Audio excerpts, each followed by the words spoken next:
Arata Hinohara, an athletic boy, is starting his first year of high school. He was also admired by his classmates and is now called a hero. Hinohara begins to make several friends and seems relieved that school is going well, until Masato Kadowaki, the bully from his old school, appears. Kadowaki tells him that just because they're in high school doesn't mean things have changed. He won't acknowledge him. The final insult for him was hearing Suguru, his so-called best friend, deny that he and Hinohara were never friends with Kadowaki's group.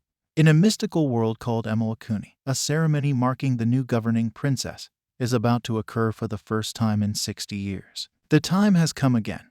But over these past years, records state that not a single female has been born, save for one, the 15-year-old Arata. The only problem is that Arata is actually a male, forced to disguise himself and take the place of the princess candidate until a formal one can be found. Kodoha, Arata's childhood friend, accompanies Arata to the ceremony. Since it lasts 3 days, Kodoha hopes he can hold out by then, as it is to buy them time to find the real Hime clan daughter. Arata is brought into the ceremony room, and Princess Kikiri is a young girl who will perform the ritual. As it begins, one of the 12 Shinsho, Kanagi, jumps out and slashes Kikiri across her chest. Arata is shocked, but noticing that the 12 Shinsho are standing around doing nothing, and that Kanagi is about to kill him, he jumps down the waterway and flees. Kanagi then announces that Arata is the one who murdered the princess instead, and now everyone in the imperial court is after his head. Arata is running towards the Kando forest as he ponders the 12 Shinsho betraying the princess to start their revolution. At the same time, Hinohara walks into an alley, feeling that the world is untrustworthy. He wishes to disappear, and before he knows it, both Aratas are face to face with each other, and Hinohara finds himself at the edge of Kando forest. He is surprised by this unusual place, but is attacked by Kanaga's army. Hinohara doesn't know what is going on, so Kanagi thinks the forest has devoured his memories. He runs back into the forest and meets Kodoha, who cannot see that he is a different person due to a spell cast by the forest. Kodoha tells him they have to hurry to flee before the people from the court capture him. They manage to sneak back to her village, where Hinohara was introduced to Arata's grandmother, Makari. Hinohara explains that he is not the Arata they know, but they believe it is the forest that has devoured his memories. But Makari explains the legend of those entering the forest returning as changed people. It could mean that they have switched places in another world. Because he cannot go back, he has to continue living his life here. Hinohara is not happy since his name is a criminal here and he will have to die for another's crimes. Kanagi is at the doorstep, holding Kodoha hostage and wanting Arata. Kodoha's lips are sealed, and even if she is killed, she believes Arata is not a criminal. Although Hinohara is still in a dilemma about being betrayed, he comes out of hiding. Despite not wanting to trust others again, he just can't stand to watch others who trust someone get killed. The guards charge at him, and Hinohara comes across a rusted sword and picks it up to defend himself. Hinohara hates how they are like Kadowaki and his minions, ganging up on someone. This hatred sparks a little light in rusted sword. Kanagi notices this and unleashes the flames of his Hayagami at him. Makari quickly tells Hinohara to shout out the word appear. Hinohara did this as she told her, and then the relic Goshintai repelled Hamura's flames.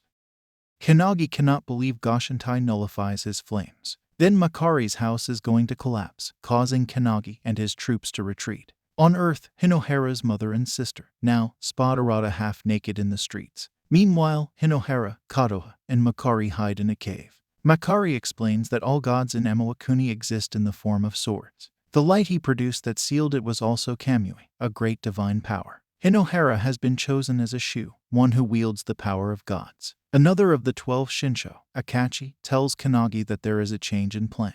He need bring Arata back alive so that they can put him on public trial. Kodoha found Hinohara and also found out he was gloomy. She tried to somewhat cheer him up, but Hinohara explained that he was not the Arata she knew. Kodoha saw that Hinohara was not wearing the necklace that Kodoha had given to the other Arata. Kodoha gives her necklace to him, and she will always be by her side. Their conversation is cut short when Kanagi appears and holds Makari hostage. Since Hinohara doesn't have a sword with him, he is chained and thrown into the wagon to return to the capital. In a wagon cell, the necklace glows and opens a window, showing Arata on the other side. Arata explains the princess real killers, and both Aratas talk things out and accept each other's roles. The mirror closes as Arata vows to find a way to get them back to their respective places. At the imperial court, while being persecuted, everyone sees Kikiri using her last ounce of power to preserve her own life. The crowd wants Hinohara's head, but Hinohara began to realize that no matter where he runs, there is no place in the universe without fighting or bullying. Kanagi sentences Hinohara is found guilty and exiled to Getoya Island, known to be a living hell. Kanagi's true intention is to find out Sword Hayagami's true form. On the ship to Getoya, Kadoha was snuck in and placed in the same cell with Hinohara. Her mission is a success because she is going to bring him Sword Goshintai. Now they can break out. However, it is not activating. Suddenly, his necklace activates, and they hear a voice. The light becomes Kikuri, as she hopes Hinohara, her new shoe, will hear her request. Kikuri heard his answer during the trial, and it made her happy. She wants him to lead Emuakuni in her stead and bring out his Hayagami sword for her, before her life runs out. Kadoha teaches Hinohara how to use his body to hide his Goshintai. Arriving at Getoya, the other prisoners view them with low regard as princess killers. Hinohara is attacked by the brothers, Kanati and Jinchai. They want him to hand over his possessions. Hinohara couldn't keep up with Kanati's attacks when suddenly the ground shook. The prisoners run for their lives. Hinohara and Kadoha witness, before their own eyes, a couple of them being swallowed by the pipes. Fellow prisoner Asami tells them that this is called the reckoning, and every day, Warden Tsutsuga will choose 2 prisoners to eat. Once that happens, it's the end of you. She takes a hairpin from Kadoha as an information payment and leaves. Later, Kadoha heals Hinohara's injuries. Suddenly, the ground shakes and Kadoha falls through. Hinohara tries to find her, but is chased by prisoners who want his head, thinking they can get out of here if they kill him. While he is hiding, Asami finds him. Hinohara is willing to offer his bag for information on Kadoha's whereabouts. Asami won't charge anything for this and says she heard Kanati take Kadoha somewhere. Meanwhile, Kadoha is being treated well by the brothers. Jinchai decides to leave Kanati alone with her, but he too can't stand being alone and gets out of the room. He then sees Jinchai unconscious, and Hinohara by his side. Thinking he was attacked, Kanati angrily starts attacking him. Hinohara draws out his sword and vows to protect Kadoha this time. Jinchai wakes up and dismisses Kanati's misunderstood situation. He was attacked by Bluebeard Zanji's minion, but Hinohara saved him. However, in the process, he had his ring stolen. Kanati leaves Jinchai in their care while he goes to retrieve the ring. As Kadoha heals him, Jinchai explains how he met Kanati. They were kidnapped by a band of thieves, got into trouble by being framed, and ended up here. The ring is his only connection to his mother. Hinohara learns from Jinchai. The warden Tsutsuga is also a show and wields a Hayagami. With Kanati returning with the ring and both sides even, Kanati wants to settle their score. Before that could happen, the reckoning triggers. Kanati is targeted and swallowed. Hinohara too is about to be eaten, but Jinchai pushes him away so that he could join his brother. In the aftermath, Hinohara laments he was so scared he couldn't move. But now he is going to save them. Hinohara and Kadoha follow the pipes to the lowest level, believing it will lead them to Tsutsuga. Along the way, they meet Asami. She calls them fools for wanting to confront Tsutsuga. Hinohara disagrees with her. He can't leave those brothers alone and will go rescue them. Asami gives Kadoha's hairpin back and remarks on what a nice guy he is. Meanwhile, Kanati is surprised to see Jinchai before him. Warden Tsutsuga proposes that they fight to the death, and the winner will leave this island innocent. Jinchai doesn't want to do this, but Kanati picks up his weapon and attacks ruthlessly, while Jinchai is only capable of defending himself. Hinohara and Kadoha are shocked to see the brothers fighting. In Jinchai's fear, he dealt the finishing blow to Kanati. However, Warden Tsutsuga considers Jinchai a criminal. Hinohara is upset with this situation, so he draws out his sword and cuts through the pipes to find the warden. All the prisoners witness their fight, and just as Hinohara is about to lose, he thinks back on all those people who trusted him. This unleashes his kamui and blows away all the pipes with ease. Everyone is surprised he is a Shinsho. Warden Tsutsuga's real identity is revealed. He is an old man with pipes all over and a Hayagami sticking out from his chest. When Hinohara touches his dark Hayagami, he gets a glimpse of his past. Tsutsuga was a noble warden but was betrayed by his friend when he stuck the Hayagami in his chest. He was so overcome with hatred for humans' betrayal that he decided to become not a god but a demon. And with his Hayagami, he turned Getoya into a piping hell. Tsutsuga wants Hinohara to finish him, and the prisoners are encouraging him as well. However, he starts pulling out the dark Hayagami to save him. The hatred envelops him as he tries to fight it. Tsutsuga understands they are alike, but Hinohara still has hope. He manages to pull out the dark Hayagami and adds that he was betrayed as well. His dark Hayagami turns into its true form, Saniwa, the Hayagami of judgment. He believes Hinohara is its new owner and has what it takes to wield justice. Suzukura and Saniwa become one and get absorbed into Goshintai. They will live in his Heigami and have submitted their lives to him. As his first act as the new warden of Gatoya, Hinohara uses Saniwa to return Gatoya to what it was previously. Kanagi is on his way to Gatoya and is shocked to see the light of Heigami and the changing of Gatoya. The Kamui of Saniwa frees all the prisoners devoured by the reckoning, and Asami is happy to be reunited with her beloved. The brothers take Hinohara and Kadoha to escape the island on their boat and make their way to the capital. Kanagi wants to know where Hinohara is but is confronted by Tsutsuga in spirit form. He knows Tsutsuga has submitted to Hinohara, seeing as he is calling his innocence and how strong that kid is. Tsutsuga says Hinohara's Heigami is the sword of origin that will rule over this world. Meanwhile, Hinohara's family just plays along with whatever Arata is saying. Kanati and Jinchai are pedaling the boat with all they've got, but thankfully they have reached shore before the boat breaks down. Looking at the map, if they are to reach the capital, which is still pretty far away, they have to cross Kanagi's territory on foot. Aside from the capital in Amawakuni, it is divided into 12 domains ruled by each of the 12 Shinsho. Jinchai spots a bonfire smoke nearby, and this leads the gang to a makeshift village. Jinchai immediately recognizes some of its villagers and ultimately his mother, and they happily reunite. The village is trying to migrate to the border before the war breaks out, a war in which 12 Shinsho want to be the world king. In the past, the 12 Shinsho used to fight among themselves for supremacy, until the princess assumed the throne and took over control of the Kamui, and the nation at peace. As the village moves and they're about to part with Hinohara and Kadoha, Kanati surprises Jinchai by saying he won't follow them. The secret passage behind the waterfall to the border, which only opens once a month, closes. Kanati wants him to live happily with his mother. Hinohara learns that he can't follow and live with Jinchai's village because it was his band of thieves that kidnapped him. Hinohara has Kanati follow him to the capital since he can't leave him alone either. Along the way, as they take a break, some giant shell-like dinosaurs appear, and it's charging at them. It turns out that a girl, Honi, has stolen its egg because it is believed to be filled with nutrients and wants to give it to her mistress, Fuyo, who is pregnant. The giant shell-like dinosaurs again charged at them, but only targeted Kanati. Thankfully, he is saved by Honi's fellow villager, Ohika, who is also the mistress' husband. Hinohara collapses and is brought back to the village, but thankfully, Kadoha heals him. Hinohara discovers Kanati has gone through his stuff, especially his phone. Kanati wants to warn Hinohara about Ohika being Kanagi's Zokusho, the shu who serves the 12 Shinsho.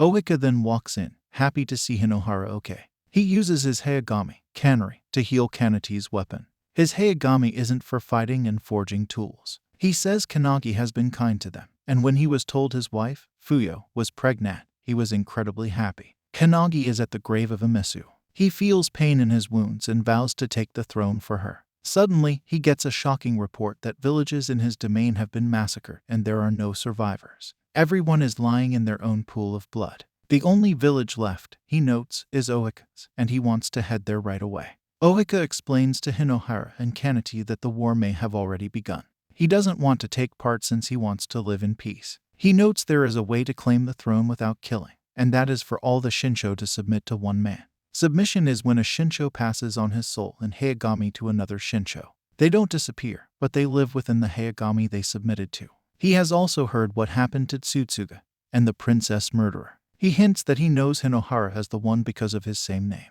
Later, Honi was told by Ohika to take the trio and leave the village now. Instead of doing this, they eavesdrop on Ohika's conversation with Akachi. He tells the truth that the one behind the plot to murder Kikiri was Kanagi. In order to become king himself, he threw away his allegiance to her and is pursuing the boy he used in his uprising to silence him. He wants Ohika to be his Zokusho, who served loyalty to the Shinsho. Ohika doesn't believe his words, and even if they were true, he has sworn loyalty to Kanagi. Akachi summons his Heigami, Akoro, and shows his deadly earth power by threatening Fuyo. He shows the 6 Heigamis he has already acquired, and this is his last chance to submit or watch his wife die first before being forced into submission. Since he agrees not to hurt his family, Ohika submits and absorbs Akoro. But right after that, Akachi kills Fuyo and the housemaids. The kids are shocked, but they are discovered. Raging Kanagi jumps in too late as he uses Hamur to burn Akachi, but Okoro's earth power protects him, and he even goes on the offensive. After pestering him about his actions, Akachi hints that it's because the war for the throne has begun and something about Amisu loves him. Kannagi loses the fight and his Hayagami to Akachi. Akachi then displays all of Kannagi's Sokusho Hayagami. Kannagi turns this into a fist fight, as Akachi blames Kannagi for being the one who first betrayed them. He wants him to bear the agony and live with the sin carved into his right shoulder, and he won't kill him so easily. Hinohara has had enough watching, so he tries to stop the fight. He isn't happy Akachi killed innocent people, and what is the use of becoming king this way? Akachi tells him off about his idealistic justice, and says he will let Kannagi live so as to continue to suffer. Honi is devastated and wants Kannagi to bring back her master, but as he puts it, once somebody submits, they can never come back again. Hinohara gives Kannagi peace of mind by saying that he knew this would happen when he killed the princess. The Shinsho would start fighting among themselves. He starts talking about trust and betrayal. Oheka was a good man, and all the Zokusho who believed in him betrayed him. Kannagi replies that he can't let this chance slip as they were all under Kikuri's control. He just wants to set Amisu free. Honi starts hating Shinsho, as she believes Hinohara is the same as Akachi, by making Tsutsuga submit to him. Later, Hinohara ponders Kikuri's words. He is weak and wants to grow stronger, but that would make him the same as Akachi. Kadoha remembers a legendary Hayagami that Makari told her. One that was a sword of origin that will rule over the world. It possesses no fighting kamui, and Goshintai might be that legendary Hayagami called Tsukuyo.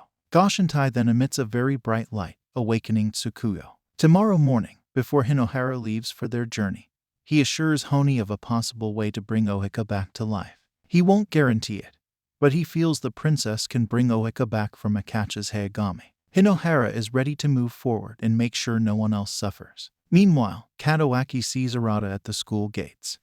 The mother takes Arata away before any confrontation can happen. She is here to plead with the headmaster to go easy on her son since he's having a hard time. Later, Arata is called by Kadowaki's underlings to the rooftop. Kadowaki is not amused by the fact that he has pretended to be absent, and now he is faking amnesia. Arata didn't like his arrogance and told him off for acting big since he has a gang to back him up. Kadowaki loses it and is about to punch him, but Arata knocks him out with a single kick. Back to Arata's group, Kadoha has a swell on her feet, and oddly even if she can heal others, she can't heal herself. Kaneti goes off to find herbs and stumbles upon Amisu's grave. He is surrounded by wild flames. Arata's necklace glows, so he finds a place to speak to Arata and updates him on what has happened. Arata asks about Kadoha since he is quite close to her. He entrusts Kadoha to him so he can protect her in his place. Hinohara is devastated to learn that Arata has gone to his school and knocked out Kadowaki, so stunned that communication time for the necklace ends. As he walks back, Hinohara is suddenly attacked by Kannagi, who wants him to hand over his Hayagami. Wildfires start surrounding the place, and Kannagi explains that because he doesn't have Hamura, he can't control them. As he is a Shinsho, he cannot be devoured by the flames. Hinohara uses Tsukuyo to nullify them. Kannagi continues to threaten Hinohara to hand over his Hayagami. He knows his character and taunts him, saying he can't kill an unarmed man. He easily snatches Tsukuyo from his scared hands. Before he could cut him, Kadoha's voice stopped him. The flames surround her. Hinohara immediately jumped into the fire to protect him. Seeing this act of bravery, which brings back those awful memories of Kannagi lover, Amisu, Kannagi decides to jump through to save them. Later, he explains his past. As the Lord of the Land's son, he was introduced to Akachi and Amisu as his helpers. The trio grew closer each day. But the Lord, who was the previous Shinsho of Akora, died and lost his domain. The people revolted, and the trio fled for their lives. Akachi entrusted Amisu into Kannaga's hands and let the duo escape while he stayed back and fought the revolters. The duo traveled far and wide, and they ended up in this land, where Oheka took them in. They decided to live here happily. One night Kannagi fell ill, so worried Amisu had to go out and look for herbs. Kannagi went after her after learning this. At the place where her grave stands now, Kannagi saw the wild flames engulfing Amisu. He wanted to save her but was blasted away by the flames, which caused the burn mark on his right shoulder. He saw Amisu perish before his eyes. Deeming his life to have no meaning, he wanted to kill himself to be with her. That's when the god of flames, Hamura, heard his plea and considered him suitable to be his Shinsho. That's how he became one. And so to him, Hamura is Amisu herself. That's why he'll do what it takes to get it back from Akachi. Hinohara sees the similarity of hate in the eyes of Akachi and Kadowaki. He wants Kannagi to join them and change this nation. News of this spread to the other 12 Shinsho, and also part of them, the group known as 6 Shinshu, have begun to move. The mysterious 6 Shinshu discuss how Kikuri's Amatsuraki is weakening, but they have to deal with the awakened Tsukuyo. If Hinohara reaches the capital and Tsukuyo comes into contact with Kikuri, she will revive. Meanwhile, Kadowaki is so upset that he messes up in his room. Kadowaki is about to leave his house when he comes into his father's, who chides him for not studying or joining any clubs, but bum around.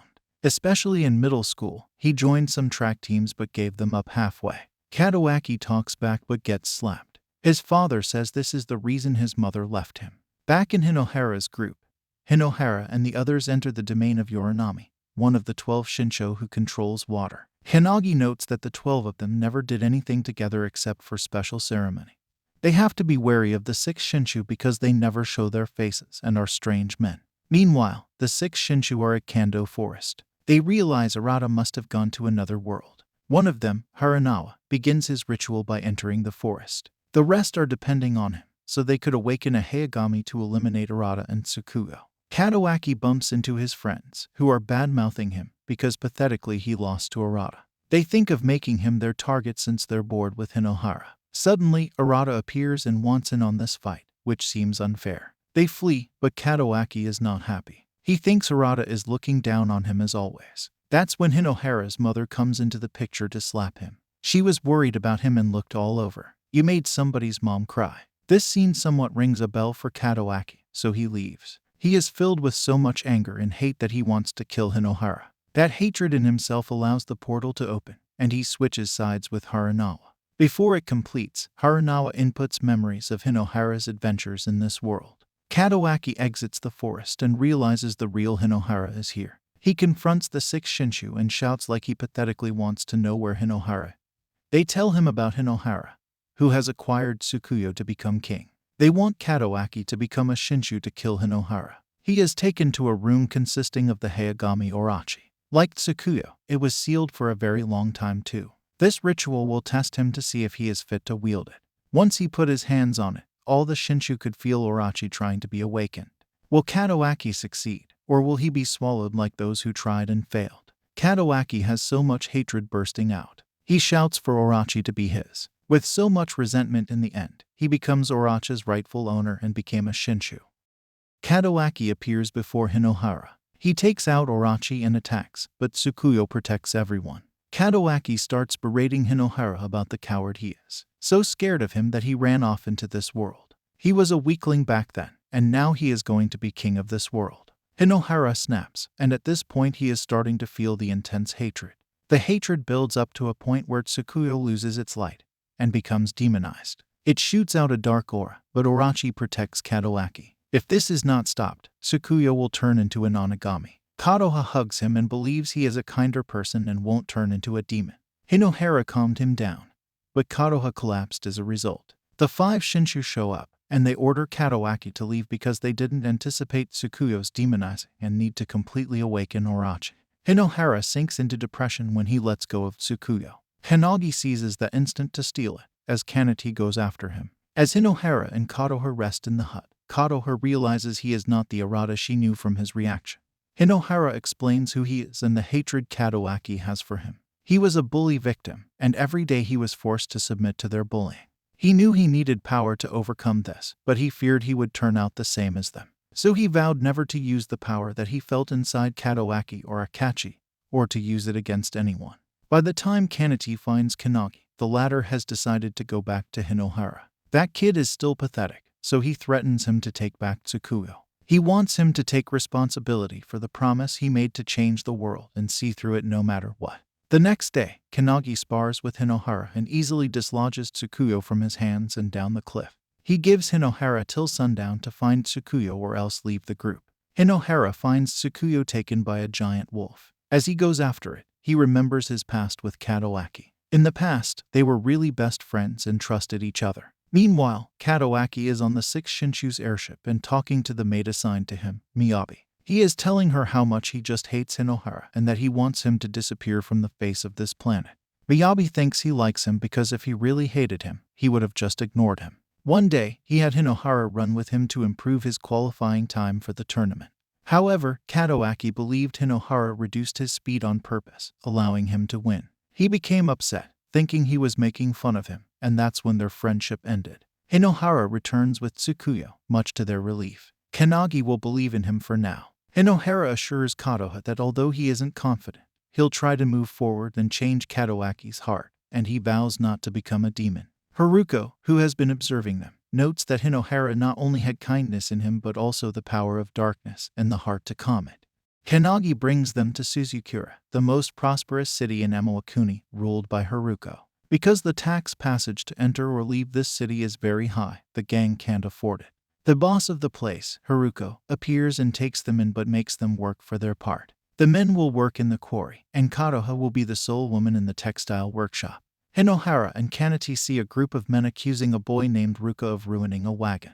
He clearly did not do it but was dismissed without pay. Kanati couldn't stand this crap and was about to give his peace of mind to that quarry chief, but Haruko's presence stopped them. He will let this incident slide and not report it to Yorinami. Ruka takes the guys back to the slum area and tells them about how his family once operated a textile shop, but his parents died and everyone left. The company went bankrupt. Ruka wanted to leave this place, but the tax passage was too high. Hinohara decides to help Ruka get out of here. Haruko, eavesdropping outside, is amazed by Hinohara's words. When the airship reaches Akachi, Kadowaki jumps down to confront him. He suggests teaming up with him because their greatest enemies are traveling together. Akachi will not, since anyone who lacks the resolve to fight alone will only slow him down.